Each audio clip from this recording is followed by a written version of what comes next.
Selamat datang sobat.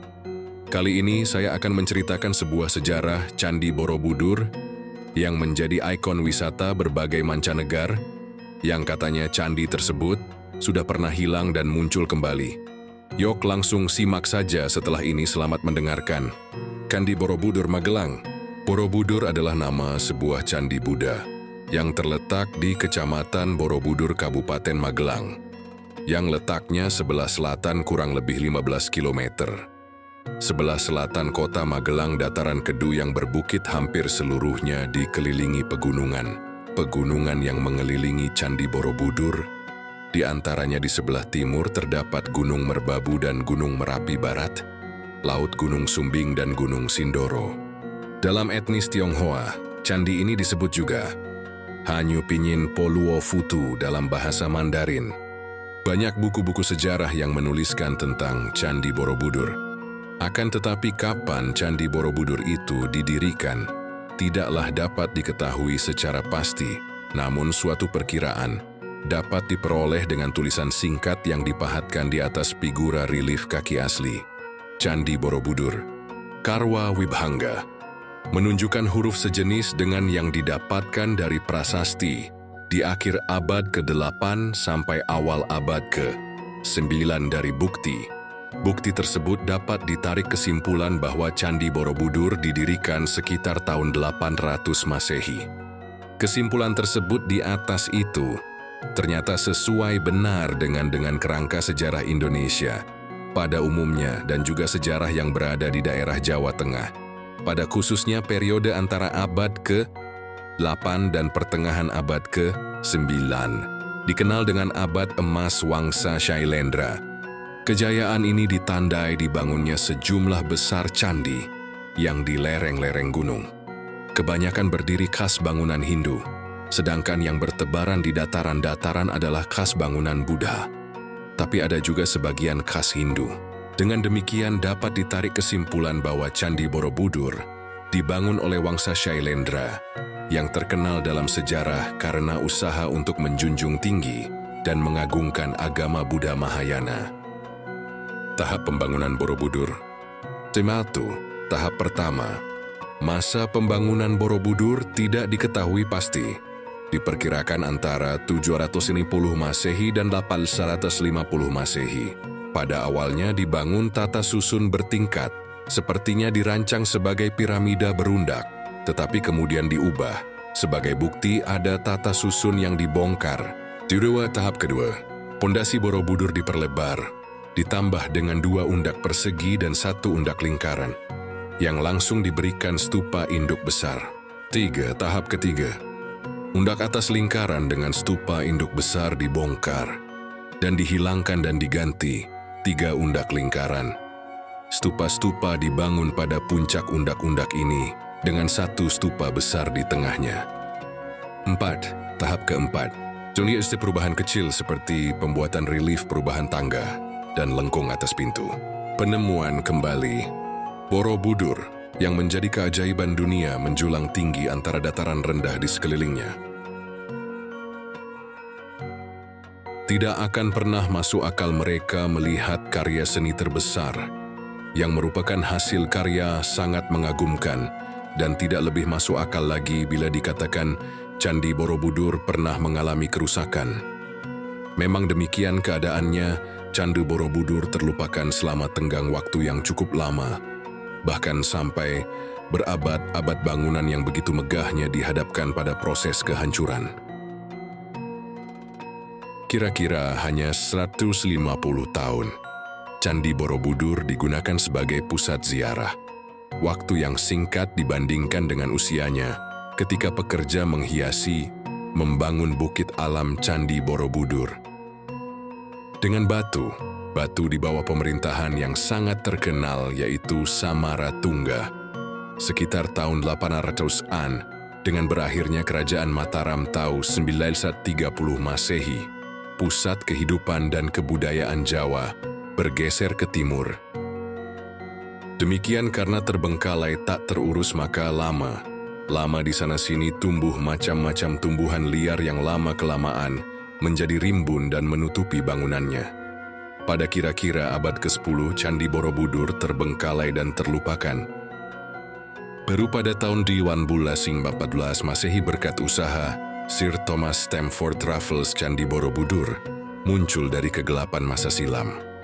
Raffles adalah Letnan Gubernur Jenderal Inggris ketika Indonesia dikuasai atau dijajah Inggris pada tahun 1811 Masehi, 1816 Masehi.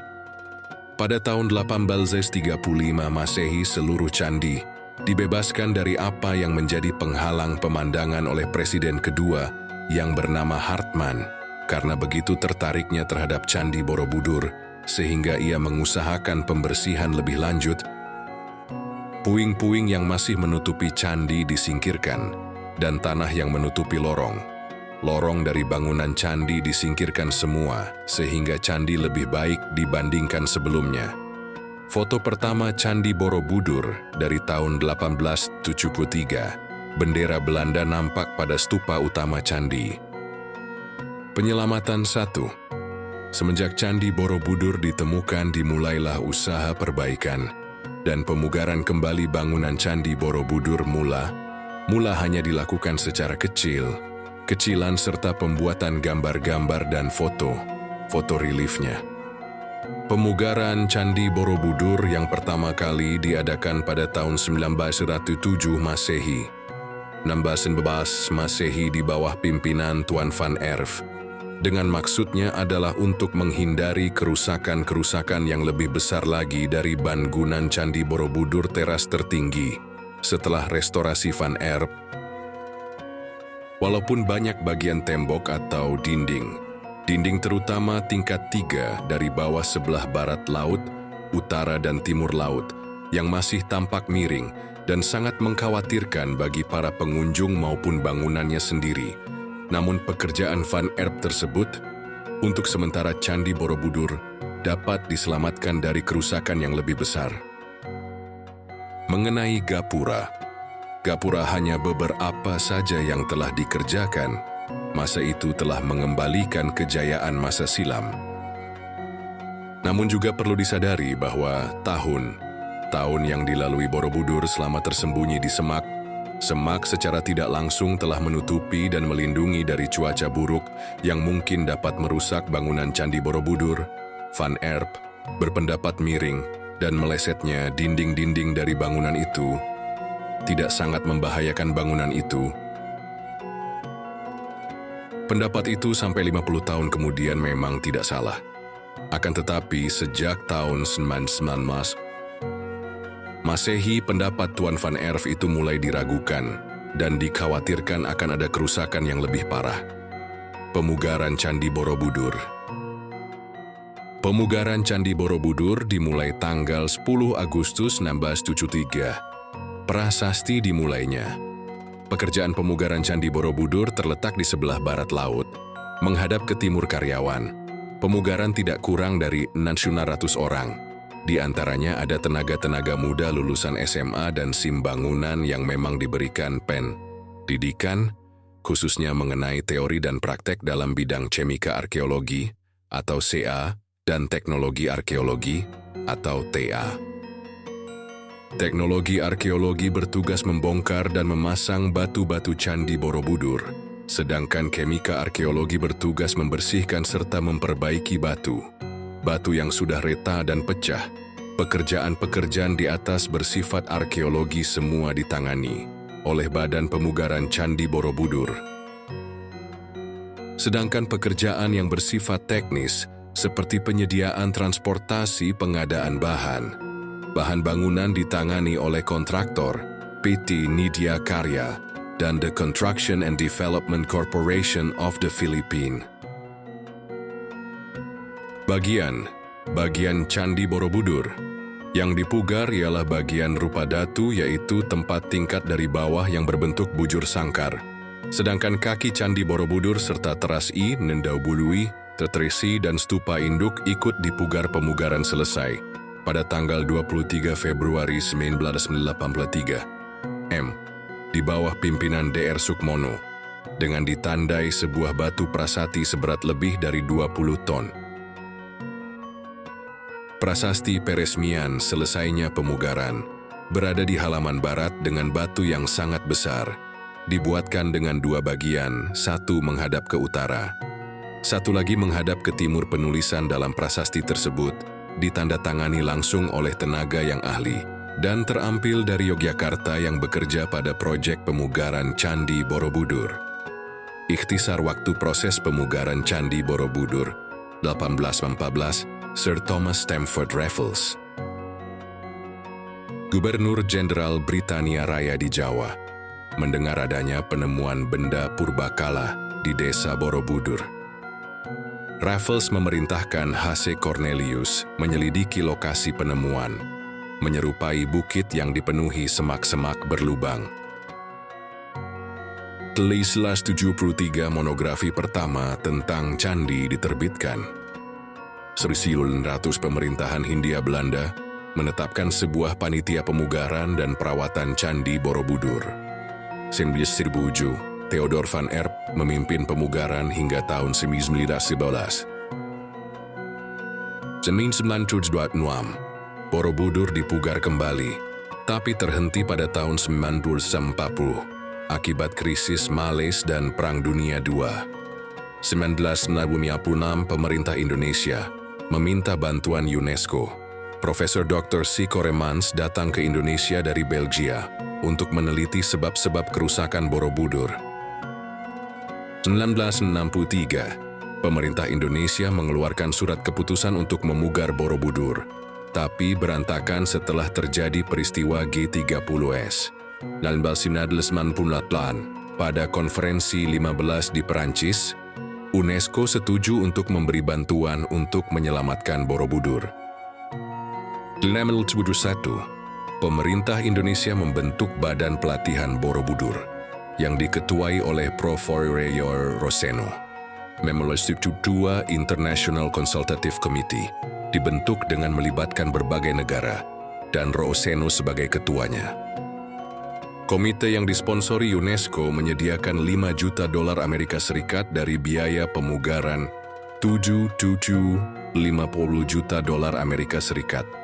Sisanya ditanggung Indonesia. Jemuh, Agustus 1973, Presiden Soeharto meresmikan dimulainya pemugaran Borobudur.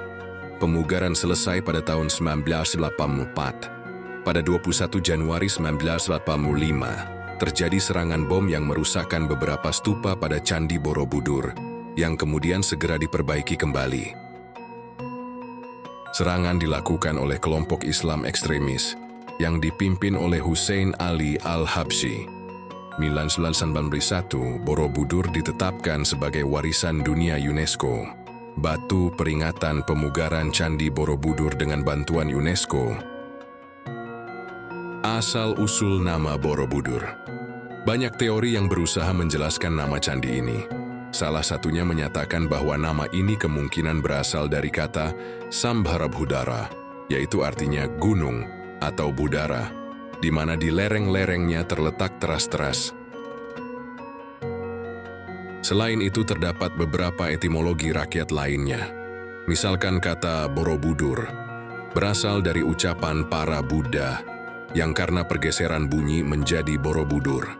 Penjelasan lain ialah bahwa nama ini berasal dari beduhur, dua kata bara, dan kata bara konon berasal dari kata vihara. Sementara ada pula penjelasan lain, di mana bara berasal dari bahasa Sanskerta yang artinya kompleks candi atau biara, dan beduhur artinya ialah tinggi atau mengingatkan dalam bahasa Bali yang berarti di atas. Jadi artinya vihara atau ashram yang letaknya di dataran tinggi. Sejarawan J.J. de Kasparis dalam disertasinya untuk mendapatkan gelar doktor pada 1950 berpendapat bahwa Borobudur adalah tempat pemujaan. Berdasarkan prasasti Karangtengah dan Kahulunan, Kasparis memperkirakan pendiri Borobudur adalah Raja Mataram dari Wangsa Shailendra bernama Samaratungga, yang melakukan pembangunan sekitar tahun 824 Masehi. Bangunan raksasa itu baru dapat diselesaikan pada masa putrinya, Ratu Pramudawardhani. pembangunan Borobudur diperkirakan memakan waktu setengah abad. Dalam prasasti Karangtengah pula disebutkan mengenai penganugerahan Tanah Sima, tanah bebas pajak, oleh Ceri Kahulunan Pramudawardhani untuk memelihara Kamulan yang disebut Bumi Sambara. Istilah Kamulan sendiri berasal dari kata mula yang berarti tempat asal muasal, bangunan suci untuk memuliakan leluhur, kemungkinan leluhur dari Wangsa Sailendra. Kasparis memperkirakan bahwa Bhumi Sambara Budara dalam bahasa Sanskerta yang berarti Bukit Himpunan Kebajikan 10 Tingkatan Bodhisattva adalah nama asli Borobudur. Uraian Borobudur, bangunan candi.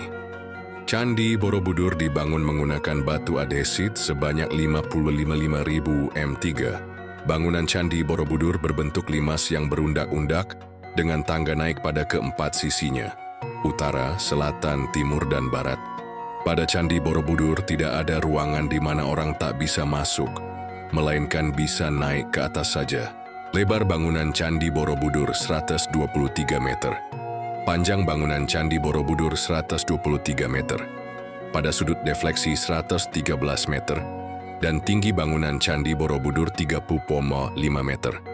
Pada kaki yang asli ditutup oleh batu adesit sebanyak 12 tudus 750 m3 sebagai selasar pundaknya. Candi Borobudur memiliki struktur dasar punden berundak dengan 6 pelataran berbentuk bujur sangkar, 3 pelataran berbentuk bundar melingkar dan sebuah stupa utama sebagai puncaknya. Selain itu tersebar di semua pelatarannya beberapa stupa. 10 pelataran yang dimiliki Borobudur menggambarkan secara jelas filsafat mazhab Mahayana. Bagaikan sebuah kitab, Borobudur menggambarkan 10 tingkatan bodhisattva yang harus dilalui untuk mencapai kesempurnaan menjadi Buddha. Bagian kaki Borobudur melambangkan Kamadhatu, yaitu dunia yang masih dikuasai oleh kama atau nafsu rendah. Bagian ini sebagian besar tertutup oleh tumpukan batu yang diduga dibuat untuk memperkuat konstruksi candi. Pada bagian yang tertutup struktur tambahan ini, terdapat 120 panel cerita Kamawibhanga. Sebagian kecil struktur tambahan itu disisihkan sehingga orang masih dapat melihat relief pada bagian ini. 4 lantai dengan dinding relief di atasnya oleh para ulama disebut rupa dhatu. Lantainya berbentuk persegi. Rupa dhatu adalah dunia yang sudah terbebas dari hawa nafsu, namun masih terikat oleh rupa dan wujud. Tingkatan ini melambangkan alam antara, yakni antara alam bawah dan alam atas. Pada bagian rupa dhatu ini patung-patung Buddha terdapat pada ceruk-ceruk dinding di atas balustrade atau selasar. Mulai lantai ke-5 hingga ke-7 dindingnya tidak berelief. Tingkatan ini dinamakan arupa dhatu, yang berarti tidak berupa atau tidak berwujud. Denah lantai berbentuk lingkaran. Tingkatan ini melambangkan alam atas, di mana manusia sudah bebas dari segala keinginan dan ikatan bentuk dan rupa, namun belum mencapai nirwana. Patung-patung Buddha ditempatkan di dalam stupa yang ditutup berlubang-lubang seperti di dalam sangkar. Dari luar patung-patung itu masih tampak samar-samar. Tingkatan tertinggi yang menggambarkan ketiadaan wujud dilambangkan berupa stupa yang terbesar dan tertinggi. Stupa digambarkan polos tanpa lubang-lubang. Di dalam stupa terbesar ini pernah ditemukan patung Buddha yang tidak sempurna, atau disebut juga unfinished Buddha, yang disalah-sangkakan sebagai patung Adi Buddha. Padahal melalui penelitian lebih lanjut, tidak pernah ada patung pada stupa utama. Patung yang tidak selesai itu merupakan kesalahan pemahatnya pada zaman dahulu. Menurut kepercayaan, patung yang salah dalam proses pembuatannya memang tidak boleh dirusak. Penggalian arkeologi yang dilakukan di halaman candi ini menemukan banyak patung seperti ini.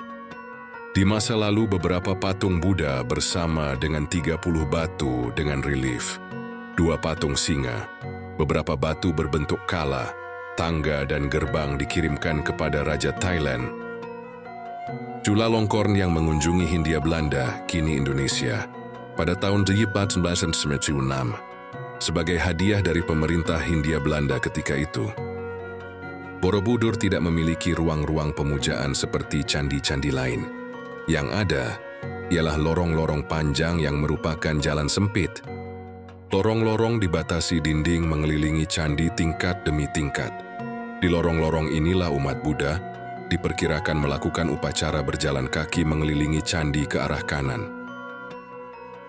Bentuk bangunan tanpa ruangan dan struktur bertingkat-tingkat ini diduga merupakan perkembangan dari bentuk punden berundak, yang merupakan bentuk arsitektur asli dari masa prasejarah Indonesia. Struktur Borobudur, bila dilihat dari atas membentuk struktur mandala. Struktur Borobudur tidak memakai semen sama sekali, melainkan sistem interlock, yaitu seperti balok-balok Lego yang bisa menempel tanpa lem. Patung. Di dalam bangunan Buddha terdapat patung-patung Buddha berjumlah 504 buah, diantaranya sebagai berikut. Patung Buddha yang terdapat pada relung-relung 432 buah. Sedangkan pada teras-teras I2 Eterei berjumlah 72 buah. Jumlah 504 buah. Agar lebih jelas susunan-susunan patung Buddha pada Buddha sebagai berikut. Anggaisi 1, terdapat 104 patung Buddha. Langkah 2, terdapat 104 patung Buddha. Langkah 3, terdapat 88 patung Buddha. Langkah 4, terdapat 22 patung Buddha. Langkah 5, terdapat 64 patung Buddha. Teras bundar 1, terdapat 32 patung Buddha. Teras bundar 2, terdapat 24 patung Buddha. Teras bundar 3, terdapat 15 patung Buddha. Jumlah 504 patung Buddha. Sekilas patung Buddha itu tampak serupa semuanya. Namun sesungguhnya, ada juga perbedaan yang sangat jelas dan juga yang membedakan satu sama lainnya adalah dalam sikap tangannya yang disebut mudra dan merupakan ciri khas untuk setiap patung sikap tangan patung Buddha di Candi Borobudur. Ada 6 macam. Hanya saja karena macam mudra yang dimiliki menghadap semua arah, timur, selatan, barat, dan utara. Pada bagian rupa datu langkah V maupun pada bagian arupa datu, pada umumnya menggambarkan maksud yang sama, maka jumlah mudra yang pokok ada 5. Kelima mudra itu adalah Bumispara Mudrawara, Mudra Dayana Mudra, Abhaya Mudra, Dharma Cakra Mudra. Patung singa pada Candi Borobudur. Selain patung Buddha juga terdapat patung singa. Jumlah patung singa seharusnya tidak kurang dari 32 buah. Akan tetapi bila dihitung sekarang jumlahnya berkurang, karena berbagai sebab satu-satunya patung singa besar berada pada halaman sisi barat yang juga menghadap ke barat. Seolah-olah sedang menjaga bangunan Candi Borobudur yang megah dan anggun. Stupa. Stupa induk berukuran lebih besar dari stupa lainnya dan terletak di tengah paling atas yang merupakan mahkota dari seluruh monumen bangunan Candi Borobudur. Garis tengah stupa induk lebih dari 90 meter puncak yang tertinggi disebut Pinnacle, Yasti Cikara, terletak di atas Padmaganda dan juga terletak di garis Harmika. Stupa berlubang terawang. Yang dimaksud stupa berlubang atau terawang ialah stupa yang terdapat pada teras I2 Terberia, di mana di dalamnya terdapat patung Buddha. Di Candi Borobudur, jumlah stupa berlubang seluruhnya 72 buah. Stupa-stupa tersebut berada pada tingkat arupa dhatu. Teras I terdapat 32 stupa, teras 2 terdapat 24 stupa, teras 3 terdapat 16 stupa. Jumlah 72 stupa. Stupa kecil. Stupa kecil berbentuk hampir sama dengan stupa yang lainnya. Hanya saja perbedaannya yang menonjol adalah ukurannya yang lebih kecil dari stupa yang lainnya. Seolah-olah menjadi hiasan bangunan Candi Borobudur. Keberadaan stupa ini menempati relung-relung pada langkah ke-2 sampai langkah ke-V, sedangkan pada langkah I berupa keben, dan sebagian berupa stupa kecil. Jumlah stupa kecil ada 472 buah. Relief di setiap tingkatan dipahat relief-relief pada dinding candi. Relief-relief ini dibaca sesuai arah jarum jam atau disebut mapradaksina dalam bahasa Jawa kuna. yang berasal dari bahasa Sanskerta Daksina, yang artinya ialah timur. Relief-relief ini bermacam-macam isi ceritanya, antara lain relief-relief cerita Jataka. Pembacaan cerita-cerita relief ini senantiasa dimulai dan berakhir pada pintu gerbang sisi timur di setiap tingkatnya, mulainya di sebelah kiri dan berakhir di sebelah kanan pintu gerbang itu. Maka secara nyata bahwa sebelah timur adalah tangga naik yang sesungguhnya, utama, dan menuju puncak candi. Artinya bahwa candi menghadap ke timur meskipun sisi-sisi lainnya serupa benar. Secara runtutan, maka cerita pada relief candi secara singkat bermakna sebagai berikut. Karma Wibhanga, sesuai dengan makna simbolis pada kaki candi, relief yang menghiasi dinding batur yang terselubung tersebut menggambarkan hukum karma. Deretan relief tersebut bukan merupakan cerita serial, tetapi pada setiap figura menggambarkan suatu cerita yang mempunyai korelasi, sebab akibat. Relief tersebut tidak saja memberi gambaran terhadap perbuatan tercela manusia disertai dengan hukuman yang akan diperolehnya, tetapi juga perbuatan baik manusia dan pahala. Secara keseluruhan, merupakan penggambaran kehidupan manusia dalam lingkaran lahir hidup mati, samsara, yang tidak pernah berakhir, dan oleh agama Buddha rantai tersebutlah yang akan diakhiri untuk menuju kesempurnaan. Lalita Wistara merupakan penggambaran riwayat Sang Buddha dalam deretan relief-relief, tetapi bukan merupakan riwayat yang lengkap, yang dimulai dari turunnya Sang Buddha dari sorga Tusita, dan berakhir dengan wejangan pertama di Taman Rusa dekat kota Banaras. Relief ini berderet dari tangga pada sisi sebelah selatan. Setelah melampaui deretan relief sebanyak 27 figura yang dimulai dari tangga sisi timur. Ke-27 figura tersebut menggambarkan kesibukan, baik di sorga maupun di dunia, sebagai persiapan untuk menyambut hadirnya penjelmaan terakhir Sang Bodhisattva selaku calon Buddha. Relief tersebut menggambarkan lahirnya Sang Buddha di Arkapada ini sebagai Pangeran Siddhartha, putra Raja Sudodana dan Permaisuri Maya dari negeri Kapilawastu. Relief tersebut berjumlah 120 figura, yang berakhir dengan wejangan pertama, yang secara simbolis dinyatakan sebagai pemutaran roda Dharma. Ajaran Sang Buddha disebut Dharma yang juga berarti hukum, sedangkan Dharma dilambangkan sebagai roda. Jataka dan Awadana. Jataka adalah cerita tentang Sang Buddha sebelum dilahirkan sebagai Pangeran Siddhartha. Isinya merupakan pokok penonjolan perbuatan baik yang membedakan Sang Bodhisattva dari makhluk lain manapun juga. Sesungguhnya, pengumpulan jasa perbuatan baik merupakan tahapan persiapan dalam usaha menuju ke tingkat kebudayaan. Sedangkan Awadana pada dasarnya hampir sama dengan Jataka. Akan tetapi pelakunya bukan Sang Bodhisattva, melainkan orang lain dan ceritanya dihimpun dalam kitab Diwiyawadana yang berarti perbuatan mulia kedewaan, dan kitab Awadana Sataka atau 100 cerita Awadana. Pada relief Candi Borobudur, Jataka dan Awadana diperlakukan sama, artinya keduanya terdapat dalam deretan yang sama tanpa dibedakan. Himpunan yang paling terkenal dari kehidupan Sang Bodhisattva adalah Jataka Mala atau untayan cerita Jataka, karya penyair Arya Sura dan Jang hidup dalam abad ke-4 Masehi. Ganya Wyuha merupakan deretan relief menghiasi dinding lorong kedua, adalah cerita Sudana yang berkelana, tanpa mengenal lelah dalam usahanya mencari pengetahuan tertinggi kebenaran sejati oleh Sudana.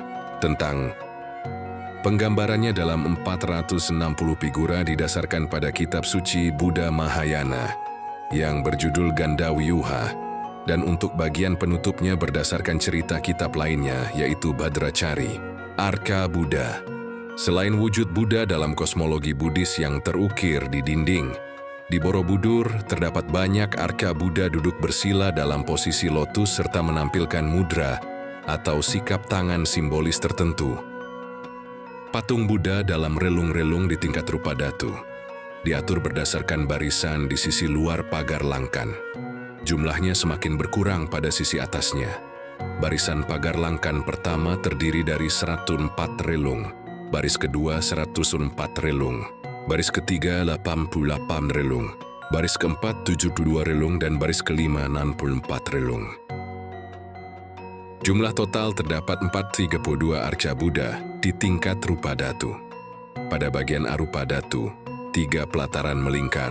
Arca Buddha diletakkan di dalam stupa-stupa berlubang. Berterawang, pada pelataran melingkar pertama terdapat 32 stupa, pelataran kedua 24 stupa, dan pelataran ketiga terdapat 16 stupa. Semuanya total 72 stupa. Dari jumlah asli sebanyak 504 arca Buddha, lebih dari 300 telah rusak, kebanyakan tanpa kepala, dan 43 hilang. Sejak penemuan monumen ini, kepala Buddha sering dicuri sebagai barang koleksi, kebanyakan oleh museum luar negeri. Secara sepintas semua arca Buddha ini terlihat serupa, akan tetapi terdapat perbedaan halus di antaranya, yaitu pada mudra atau posisi sikap tangan. Terdapat 5 golongan mudra: utara, timur, selatan, barat, dan tengah. Kesemuanya berdasarkan 5 arah utama kompas menurut ajaran Mahayana. Keempat pagar langkan memiliki 4 mudra: utara, timur, selatan, dan barat, di mana masing-masing arca Buddha yang menghadap arah tersebut menampilkan mudra yang khas. Arca Buddha pada pagar langkan kelima dan arca Buddha di dalam 72 stupa berterawang di pelataran atas menampilkan mudra, tengah atau pusat. Masing-masing mudra melambangkan 5 dhyani Buddha, masing-masing dengan makna simbolisnya tersendiri. Terima kasih sobat sudah mendengarkan cerita tersebut. Semoga kalian suka dengan video ini. Jika kalian suka, jangan lupa ikuti terus channel ini biar nggak ketinggalan video-video lainnya. Sampai jumpa, selamat bertemu kembali.